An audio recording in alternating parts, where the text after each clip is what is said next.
MCLR,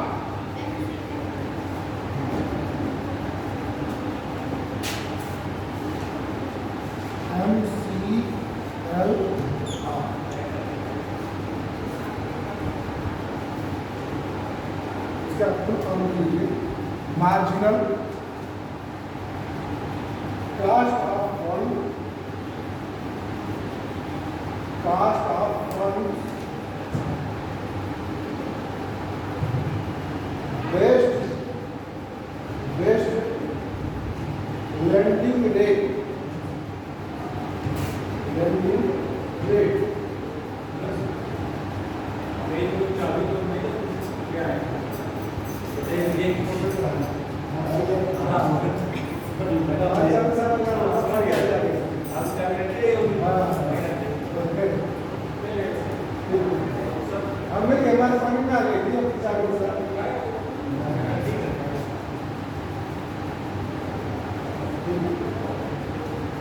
marginal cost of funds, best lending rate, best lending lending rate, okay, MCLR, इसको हिंदी में क्या बोलते हैं ना, निधि आधारित ऋण दर,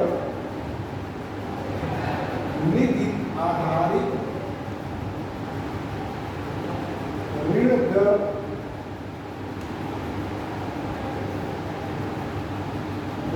की सीमांत लागत। पहले कोई भी और अभी भी, पहले भी कोई भी आधार होता था क्या, जैसे CRR की, रेपो रेट की, रिवर्स रेपो रेट की, तो उसको किस आधार पर लेते थे, बेस रेट। बेस रेट किस पर होता था, SLR और CRR की लागत पर, SLR की लागत पर। लेकिन अब उसको गवर्नमेंट ने 1 अप्रैल 2016 से MCLR पद्धति पर कार्य करना शुरू किया। बेसिक समझ रहे हैं, आधार संरचना, ठीक है, यह न्यूनतम ब्याज दर है, ताकि आप लोगों को यह न्यूनतम ब्याज दर है, न्यूनतम ब्याज दर है जिससे कम दर पर, कोई बैंक उधार नहीं दे सकता। यानी इसका मतलब ये हुआ कि जैसे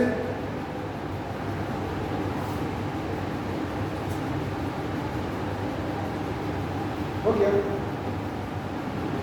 वह न्यूनतम ब्याज दर है जिससे कम दर पर कोई बैंक उधार नहीं ले सकता। इसका मतलब कि ब्याज दर की एक सीमा होती है, मैक्सिमम और न्यूनतम, मिनिमम और मैक्सिमम और मिनिमम। तो इस मिनिमम जैसे मान लीजिए मैक्सिमम 10% तक हो सकता है और न्यूनतम कितना हो सकता है, ज़्यादा मान लीजिए कि 4%, ठीक है। लेकिन अगर कोई बैंक चाहे कि नहीं हम 3% या 3.9%, 3.75 तक हम लोन देना चाहें किसी बैंक को या किसी व्यक्ति को या बैंक को, तो वो दंडनीय अपराध होता है, ठीक है।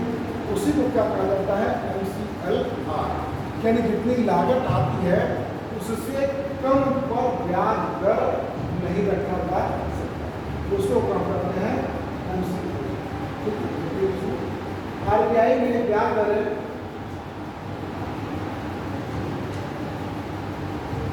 RBI में ब्याज दर तय करने के लिए, ब्याज दरें तय करने के लिए जुलाई 2010 के बाद से, जुलाई 2010 के बाद से जारी रही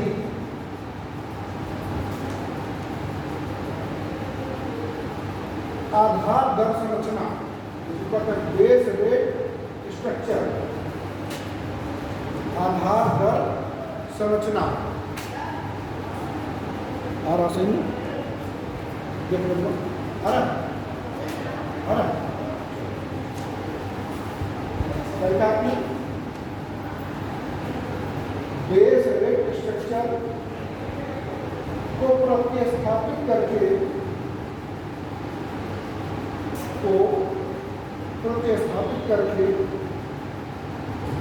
एक अप्रैल 2016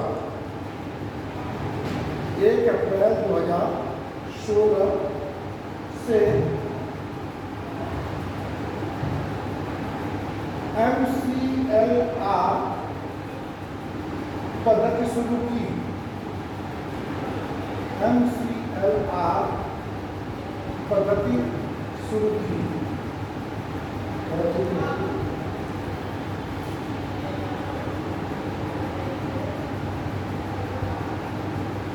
MCLR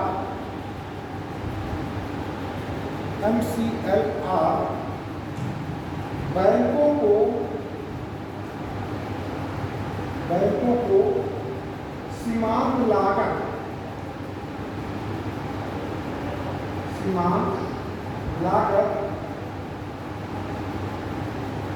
या बैंकों द्वारा धन प्राप्त करने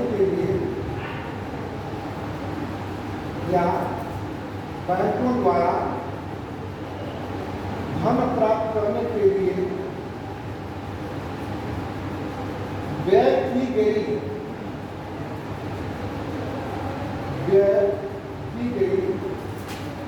वृद्धिशील लागत के आधार पर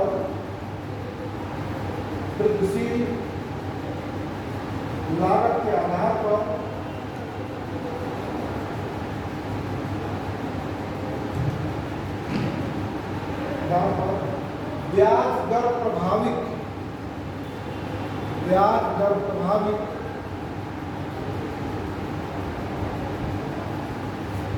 करने की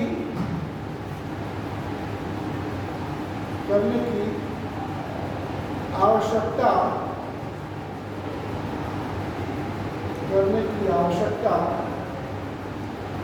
नियत करती है।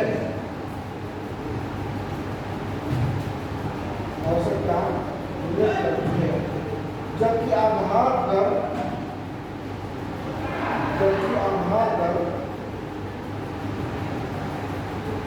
निधियों की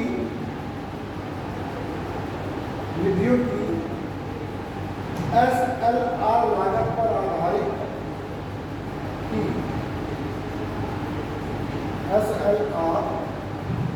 पर आधारित आपको समझ में आया होगा कि RBI ने 2010 से क्या लागू किया था? Base rate. क्या लेगा था? Base rate. और बेस रेट का काम क्या होता था? आधार पर किस पर निर्भर होती थी?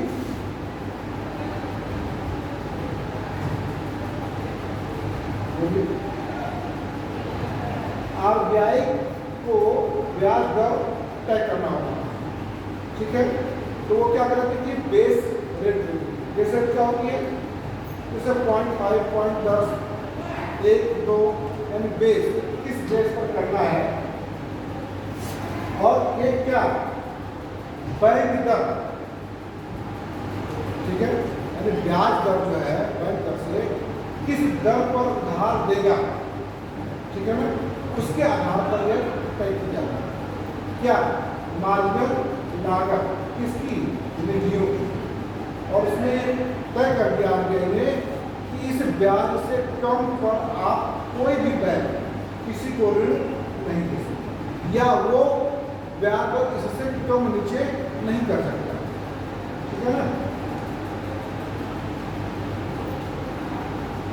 और ये निर्भर किस पर होती थी? SLR। वैसे किस पर होता था?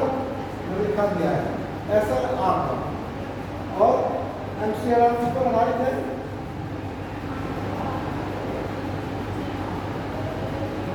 एक क्वेश्चन अगर बन जाएगा तो उसको आप समझ लीजिए।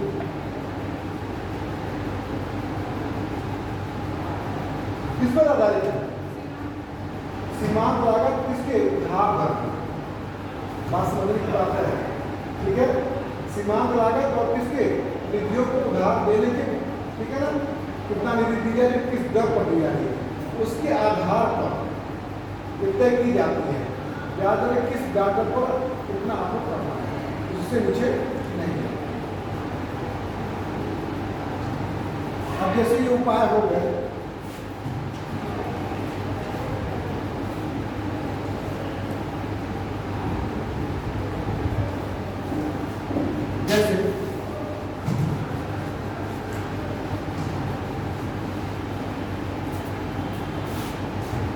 जैसे साधन, टूल्स, साधन, मुद्रास्फीति,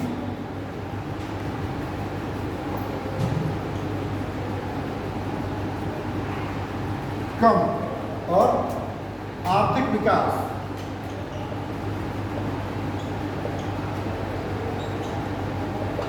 आर्थिक विकास को क्या करना है? बढ़ावा देना है, ठीक है। तो अगर ये बताइए तो सबसे इसमें पहला टूल है CRR। तो CRR में मुद्रास्फीति कम करने के लिए क्या करना पड़ता है? बोलिए, आपका नाम है, आपका नाम क्या है? आशा। बताइए, बढ़ाना पड़ेगा घटाना पड़ेगा? अगर मुद्रास्फीति कम करना है तो CRR को बढ़ाना होगा या घटाना होगा? यहाँ पे CRR समझ रहे हैं ना? CRR मतलब क्या हुआ? कैश रिजर्व रेशियो, ठीक है, नगद आरक्षित अनुपात। तो नगद आरक्षित अनुपात में अगर वृद्धि कर दी जाती है तो क्या होगा? उसका प्रभाव क्या होगा RBI के ऊपर या बैंकों के ऊपर? CRR का प्रयोग कहाँ होता है? कौन बैंक करता है? RBI करता है। किस पर? वाणिज्यिक बैंकों पर, ठीक है। तो वाणिज्यिक बैंकों पर करेगा तो मुद्रास्फीति अर्थव्यवस्था में से कम करनी है।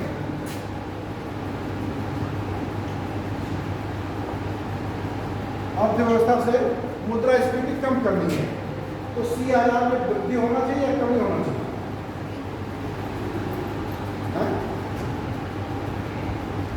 हमने आपको बताया था कि RBI और शेड्यूल कमर्शियल बैंक्स, ठीक है, ये निधियां कहां से प्राप्त करते हैं? शेड्यूल कमर्शियल बैंक किससे प्राप्त करते हैं? RBI से, और RBI इनको धन देता है, ठीक है। लेकिन किसको देता है वो? CRR और SLR और repo rate, reverse repo rate, open market, है ना, इन आधारों पर वो देता है, ऋण उधार देता है, ताकि आप क्या करेंगे? मुद्रा का प्रसार करेंगे या मुद्रा का संकुचन करेंगे या साख का सृजन करेंगे। तो मुद्रास्फीति का क्या करना है? मुद्रास्फीति में क्या करना होता है? मुद्रा का संकुचन करना होता है या मुद्रा का प्रसार करना होता है? हाँ? मुद्रा का संकुचन करना होता है, यानी RBI ये सोचती है कि इनसे हमको मिल जाए ज़्यादा से ज़्यादा राशि, यानी इनके पास मुद्रा की मात्रा, लिक्विडिटी की मात्रा, क्या बोलते हैं इसको? लिक्विडिटी, तरलता की मात्रा, कि यहाँ से ये RBI अपने पास ले लेता है। जब इनके पास नहीं रहेगा तो क्या ये साख का सृजन करेंगे? नहीं करेंगे। तो CRR से माध्यम हुआ। CRR को अगर उन्होंने बढ़ा दिया तो यहाँ से धन कहाँ जाएगा? RBI के पास। तो RBI के पास जाएगा, लेकिन इनके पास धन क्या होगा? कम होगा। जब इनके पास धन कम होगा तो अपने ग्राहकों को क्या करेंगे? कम देंगे, ज़्यादा देंगे? कम देंगे। तो मुद्रा क्या होगा? कम होगा। तो CRR यहाँ पे क्या होना चाहिए? मुद्रास्फीति बढ़ानी चाहिए। क्या करनी चाहिए? बढ़ानी चाहिए। CRR को बढ़ा देना चाहिए। इक्वेशन में समझा रहा था। अब क्लियर कर नहीं हुआ? क्यों बढ़ाया गया? ताकि रिजर्व बैंक कमर्शियल बैंकों से अधिक धन अपने पास ले सके, उनके पास ज़्यादा पैसा न रहे। अगर मान लीजिए आपको 100 रुपये दिया जाता है, लेकिन अगर आपको 500 रुपये दे दिया जाए तो आपकी इच्छाएं बढ़ जाएंगी, आप ज़्यादा घूमेंगे, आप ज़्यादा खर्च करेंगे। लेकिन जब आपको 100 रुपये से बजाय आपको 80 रुपये ही दिया जाए तो आप बहुत से रुपये भी बाजार में खर्च करोगे नहीं करोगे? तो वही तो RBI कर रहा है। वही CRR से क्या होता है? निधि प्राप्त करता है, तो उसके पास 60% क्षमता कम हो जाती है। लेकिन अगर आर्थिक विकास करना है, आर्थिक विकास करना है, तब क्या होगा? वहां पे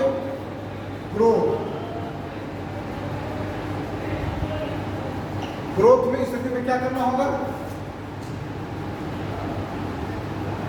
ग्रोथ के लिए पैसा ज्यादा चाहिए, क्यों चाहिए? पैसा ज्यादा चाहिए, तो RBI इसके पास पैसा ज्यादा कैसे आएगा? जब CRR ज्यादा होगा तब या कम होगा तब? हाँ, क्या होगा? कम होगा। यानी यहाँ पे CRR को कम करना। क्लियर हुआ? क्लियर हुआ कि नहीं हुआ? देखिए मैं पूरा एकदम समझा भी दे रहा हूँ। ग्रोथ रेट को यहाँ पे ज़्यादा है तो CRR को क्या करना चाहिए? रिड्यूस करना। देखिए दोनों मैं समझा दे रहा हूँ ताकि आप समझ सकें। ठीक है? और ये इन्फ्लेशन है, मुद्रास्फीति है। ठीक है? मुद्रास्फीति में क्या होता है? मुद्रा की मात्रा बढ़ जाती है और वस्तुओं और सेवाओं की मात्रा कम हो जाती है, तो मूल्य अपने आप क्या हो जाता है? बढ़ जाता है और महंगाई आ जाती है।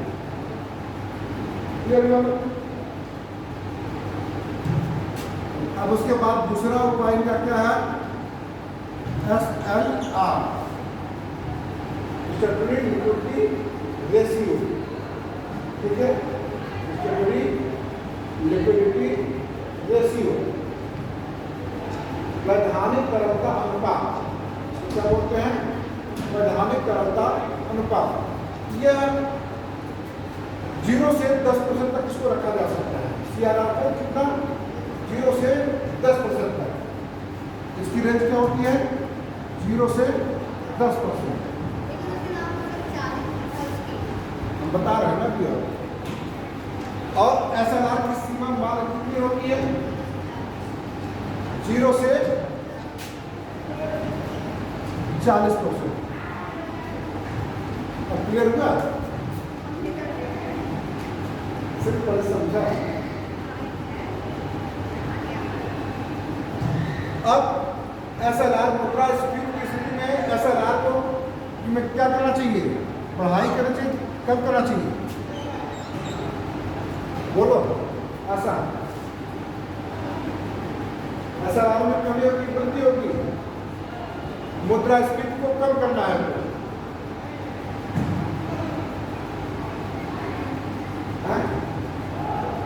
अरे दिमाग तो लगाओ, सब कुछ मैंने दिमाग तो किया है, ये तो सोचने की बात है। बोलो बेटा, आप कुछ तो सोचो तो इस पर क्या होगा? ये SLR में वृद्धि की जाएगी कि कमी की जाएगी? बोलिए। वृद्धि बिल्कुल सही। दूसरा बताओ क्यों की जाएगी?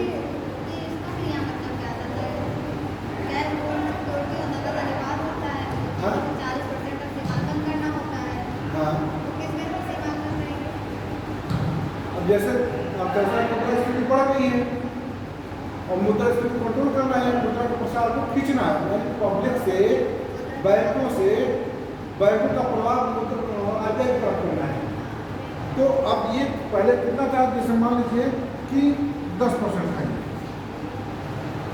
ठीक है? तो SLR ये कितना होगा? SLR यानी 10%। तो इसके पास धन क्या आ जाएगा, ज़्यादा जाएगा, ज़्यादा जाएगा नहीं जाएगा।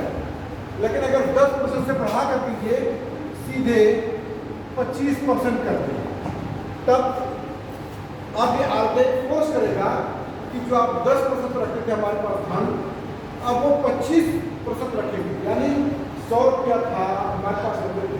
तो क्यों रखते हैं, प्रत्येक वाणिज्यिक बैंक अपना जो भी ट्रांसैक्शन करते हैं किससे, डिमांड डिपॉजिट और टाइम डिपॉजिट, ये दोनों का दो गुल्लक बनाते हैं।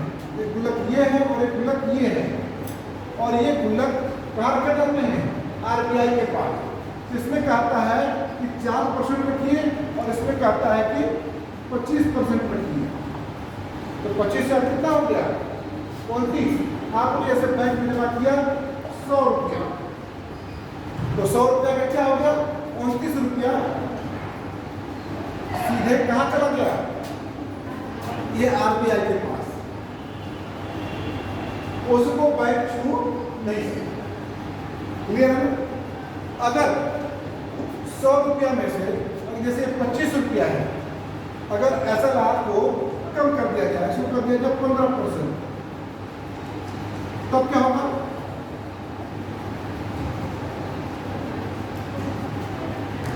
तो क्या होगा, बोलिए।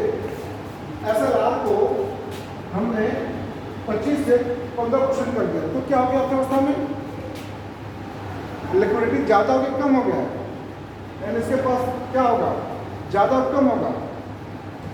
जो भाई पहले रखते थे क्या 29 रुपया, अब कितना रखना पड़ेगा उनको, 15 4 19 रुपया, कितना रखना पड़ेगा, 15 प्लस 4 बराबर 19 रुपया, 29 रुपया और 19 रुपया। जब आपके पास 29 रुपया होगा तो खर्च ज़्यादा करते हैं, और जब 19 रुपया होगा तो खर्च कम करेंगे। तो यहाँ पे क्या होना चाहिए, SLR में वृद्धि होना चाहिए, कमी होना चाहिए, बताओ मंत्र सर, हाँ कमी होना चाहिए। अब भाई जब SLR में कम कर दोगी तो शेड्यूल का मुझे बैंक के पास पैसा ज़्यादा हो जाएगा, तो लोन ज़्यादा देंगे, तो मुद्रा का प्रसार होगा ना, इनसे पैसा खींचना है। कमर्शियल बैंक से पैसा खींचना है, कहाँ किसको खींचना है, RBI खींचेगा। तो SLR बढ़ा के तब तो खींचेगा,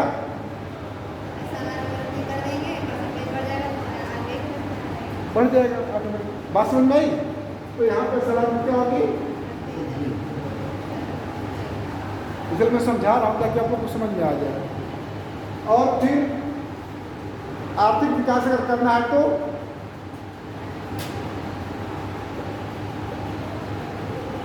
अगर ऐसा बताइए, अगर आर्थिक विकास करना है, परियोजनाओं को चलाना है, मनरेगा को चलाना है, बेरोजगारी भत्ता देना है आर्थिक विकास के लिए, है बड़ी जैसे एक्सप्रेस वे चल रहा है तो उसके लिए पैसा चाहिए ना, तो बैंक भाई प्रोजेक्टर कहाँ से आएगा, तो कॉमर्स बैंक के पास रहेगा तभी तो लोन ले पाएगा, है। तो उसके लिए क्या होगा, तो ये सस्ता होना चाहिए, फिर SLR क्या होना चाहिए, सस्ता होना चाहिए। तो यहाँ पे SLR क्या होगा,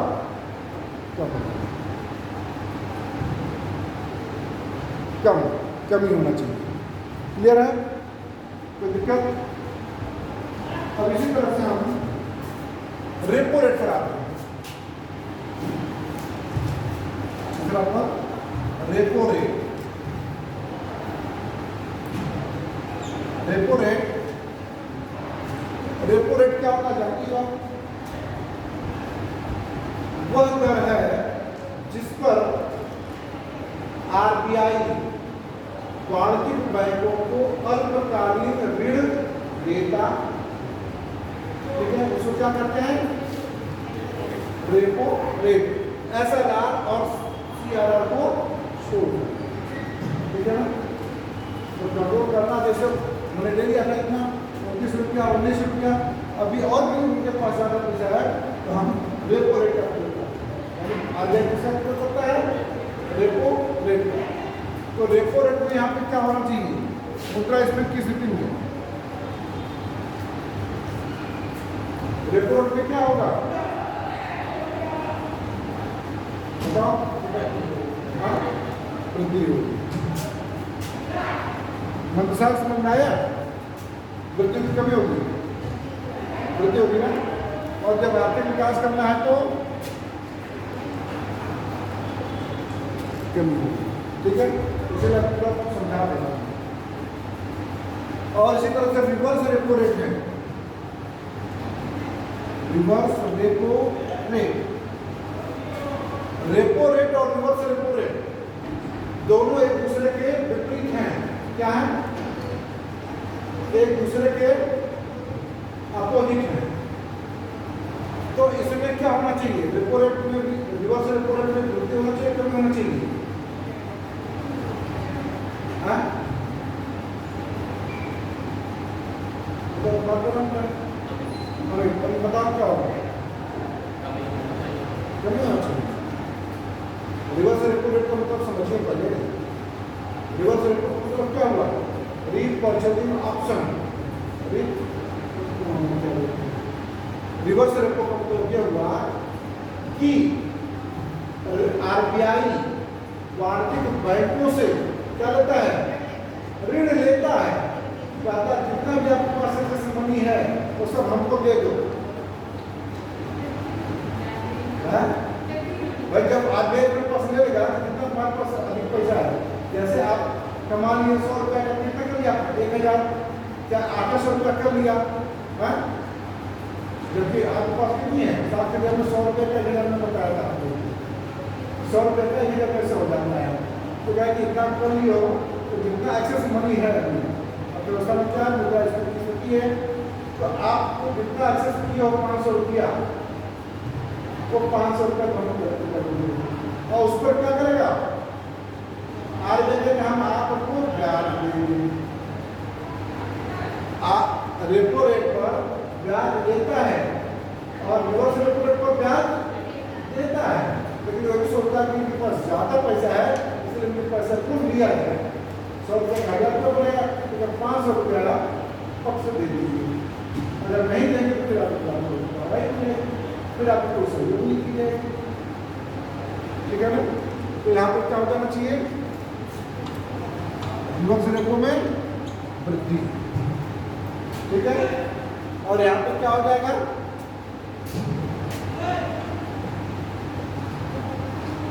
कमी।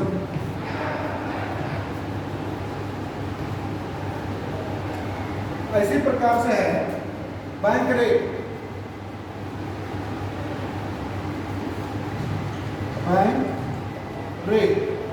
बैंक रेट क्या होता है?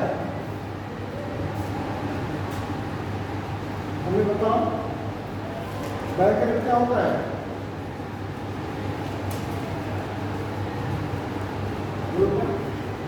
तो लिखा है, लिखी नहीं हो, पढ़ भी नहीं हो। बैंक रेट क्या मतलब है? बैंक रेट से अभिप्राय यह है कि वह दर है, वह ब्याज दर है जिस पर आरबीआई वाणिज्यिक बैंकों को उधार देता है। क्या करता है? उधार देता है। कब तक? दीर्घकालिक। कब तक? दीर्घकालिक। ठीक है ना? तो उस बैंक दर में अगर वृद्धि हो जाएगी तो मुद्रास्फीति क्या होगा? कमी होगी कि वृद्धि होगी? एग्जाम अक्सर ये पूछता है। यहाँ पर समझिए पूरा सब कुछ मैंने बता दिया आप लोगों को। अपने सोचिए तो उसका उत्तर बताइए क्या स्थिति होगी?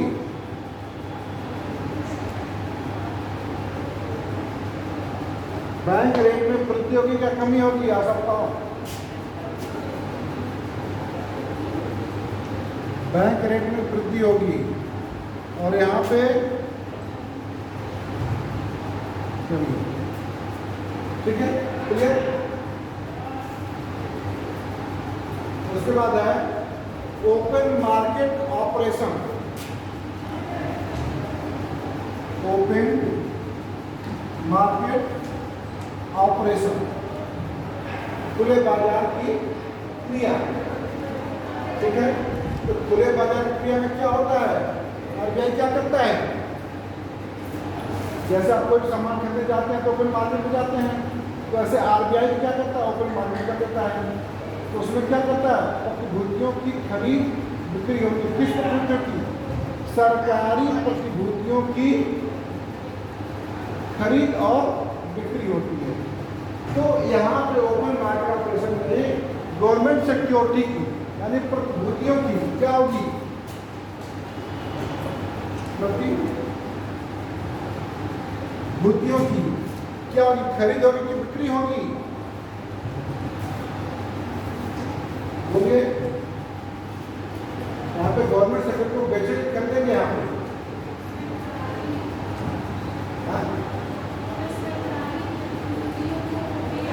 हाँ, बात समझ में आई कि नहीं? क्या करेंगे यहाँ पे? बेचे, बेचे, ठीक है ना? और वहां पर क्या करेंगे? आर्थिक विकास की स्थिति में आरबीआई क्या करेगा?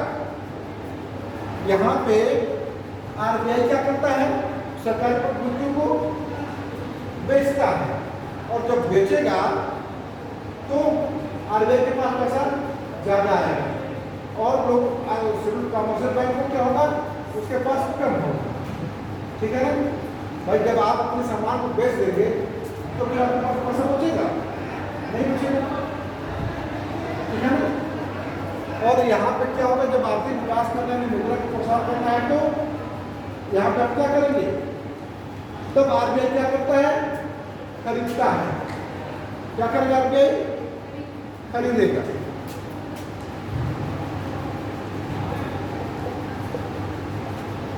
ठीक है, क्लियर हो?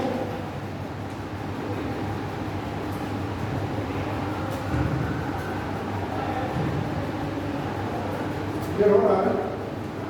कोई दिक्कत?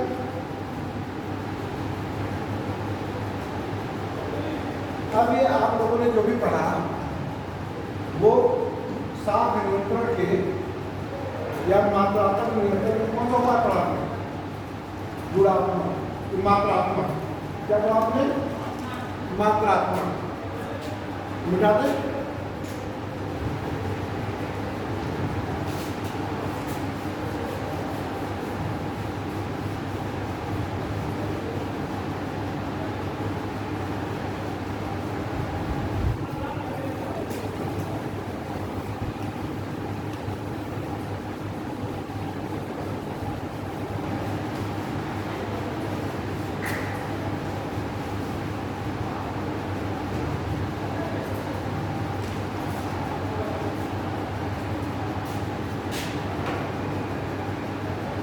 अब आपने पढ़ा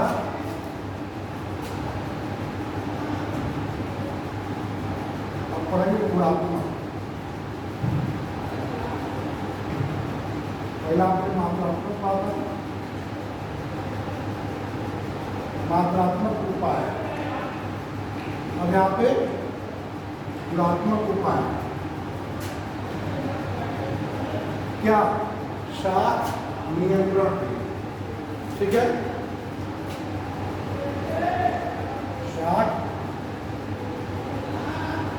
नियंत्रण के उपाय किसके? आरबीआई।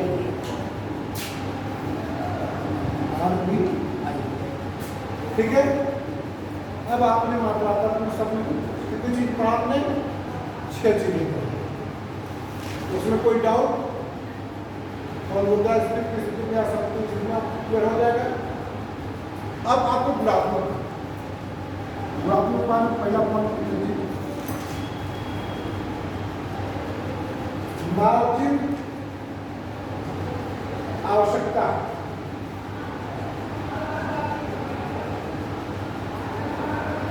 मार्जिन आवश्यकताएं। ठीक है, पहला पॉइंट। यह ऋण के लिए प्रदान की जाने वाली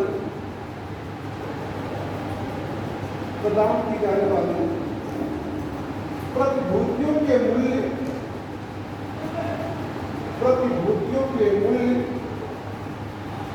और दिए गए ऋणों के दिए गए ऋणों के मूल्य के बीच का अंतर होता है।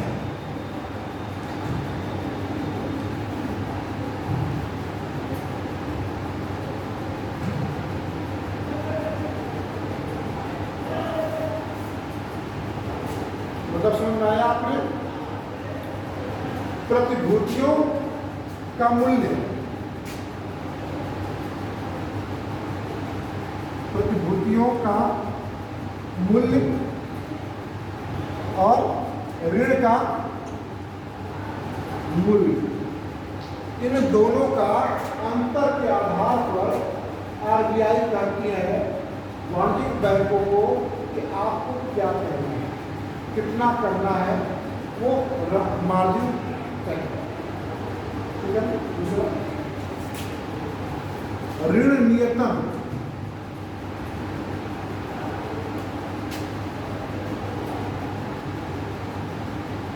ऋण नियतन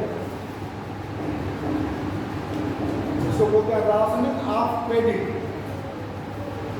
राशनिंग ऑफ क्रेडिट।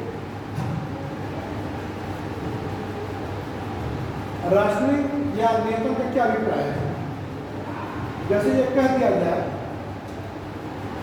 कि आपको 100 रुपये में कितना मिलेगा, या आपको 60 से में कितना, जैसे बैंक को 1000 रुपये दे दिया गया वाणिज्यिक बैंक, लेकिन वो 1000 रुपये कितना रुपया बना लेगा, 100 रुपये का तो उसने 1000 बनाया, 1000 रुपये कितना बनाएगा? हाँ, 10,000। तब उसमें ये कहता है कि 10,000 आपको नहीं करना है, बल्कि आपको 8,000 ही करना है। आपको 60 से कितना करना है? 8,000 ही करना है, 10,000 नहीं करना है।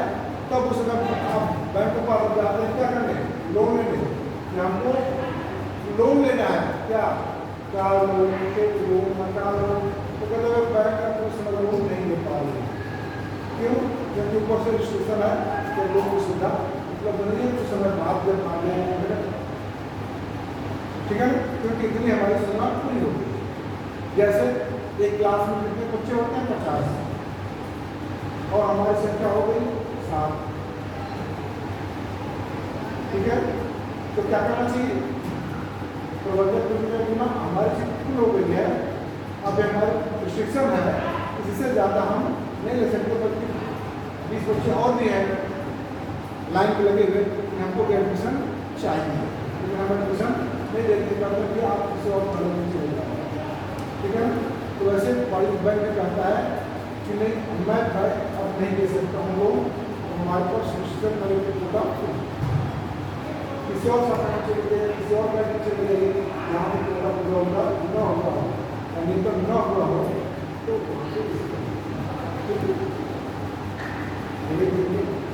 नैतिक प्रत्यायन, मोरल शोषण, मोरल शोषण,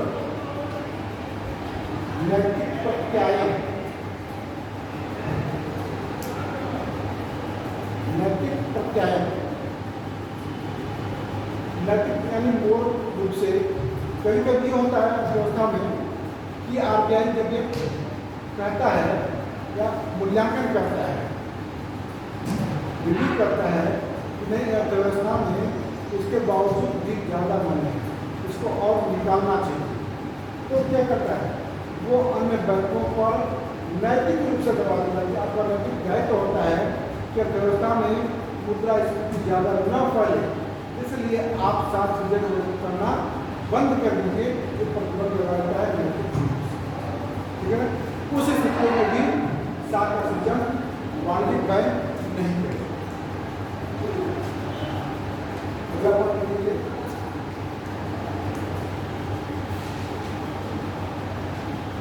उपभोक्ता ऋण विनियमन,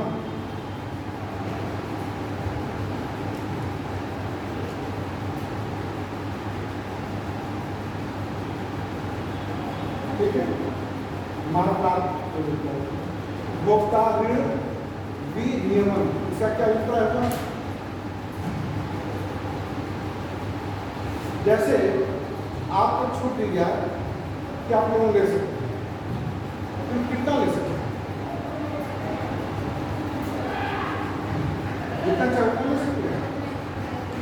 कितना ले सकते हैं?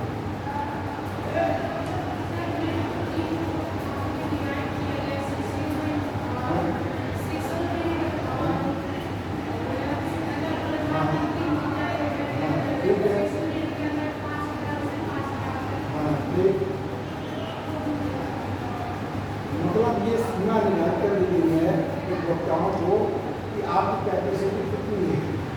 जैसे मुद्रा लोन लेना है और किसान को देना है तो 5 लाख से 5 लाख तक, ठीक है, या फिर 5 लाख से 8 लाख तक और 8 लाख से 15 लाख तक, इससे ज़्यादा तो नहीं। अगर कोई लेना भी चाहे तो ये मैं अपने रोजगार को विस्तार करना चाहता हूँ तो बैंक सीधे कह देगा कि कब जाइए, आपको लोन में नहीं दे सकते, यानी उपभोक्ता पर कंट्रोल होगा, उससे ज़्यादा लोन नहीं दिया जा सकता, ठीक है ना। तो ऐसे जैसे बड़े बड़े प्रोजेक्ट हैं, काम चल रहे हैं, तो उनके लिए क्या करता है, आपको लोन तो दूंगा, आप इतनी है लेकिन मैं इससे ज़्यादा लोन नहीं दे सकता, ठीक है ना। तो क्या करते हैं, एक बैंक दो बैंक से लेते हैं वो, लेकिन कठिनाई होती है और हो सकता है सीधे कुछ मना कर देगा कि इससे ज़्यादा ये जगह आपको दे चुके हैं और कैपेसिटी इतनी ही है, इसलिए मैं और ज़्यादा लोन आपको नहीं दे सकता। और इसलिए ज़्यादा मतलब क्या जा रहा है कि कोई भी आप लोन लेने चाहिए तो आपकी बैंकिंग हैबिट कितनी है, आपने अगर इससे पहले लोन लिया है कितना चुका पाए हैं, उन सबके आधार पर तय होता है सिविल स्कोर। आपके पास कितनी प्रॉपर्टी है और कितना देर कोई पहले से लोन लिया तो आपको चुकाया कि नहीं चुकाया, डिफॉल्टर है या डिफॉल्टर है, तो कोई सी भी बैंक के पास चले जाएंगे वो आपके नाम से जान जाएगा कि अच्छा ये वही बैंक के डिफॉल्टर है, उस बैंक में डिफॉल्ट किया है, उसे कोई हिसाब ना करें कि आप डिफॉल्टर हैं, आपको ऋण, ठीक है। अब लिखिए एक गुणात्मक उपकरण भी हो गया है, ठीक है ना। अब हम चलते हैं उसके दूसरे रूप में। देखिए मात्रात्मक सहजता एक टर्म है ये, मात्रात्मक सहजता।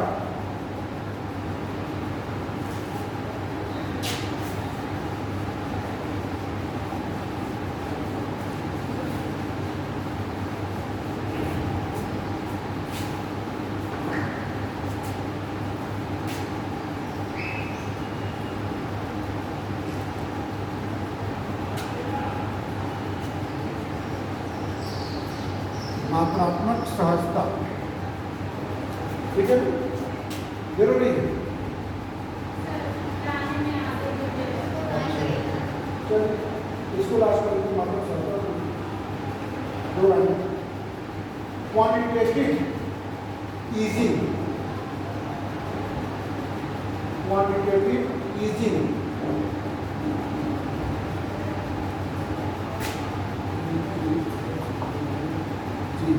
EASING, ईजिंग, ठीक है। यह एक नीति है, यह एक नीति है जिसके अंतर्गत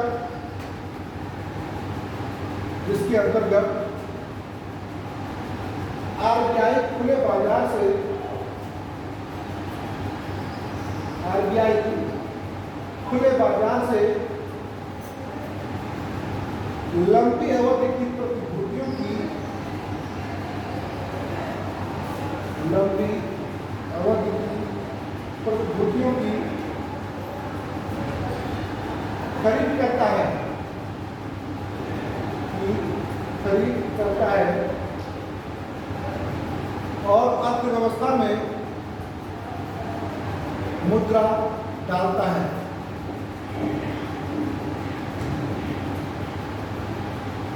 इससे आर्थिक विकास को बढ़ावा मिलता है, इससे आर्थिक विकास को बढ़ावा मिलता है। अगर ये कोई पूछे आपसे कि what is the quantitative easing, यानी मात्रात्मक सहजता क्या है, तो इसे आप समझ लें कि RBI क्या करता है, खुले बाजार में लंबी अवधि के लिए उधार देता है, ठीक है, खरीदता है, जब खरीद करके उधार देगा, इससे अर्थव्यवस्था में मुद्रा का प्रसार होगा और अर्थव्यवस्था का विकास होगा।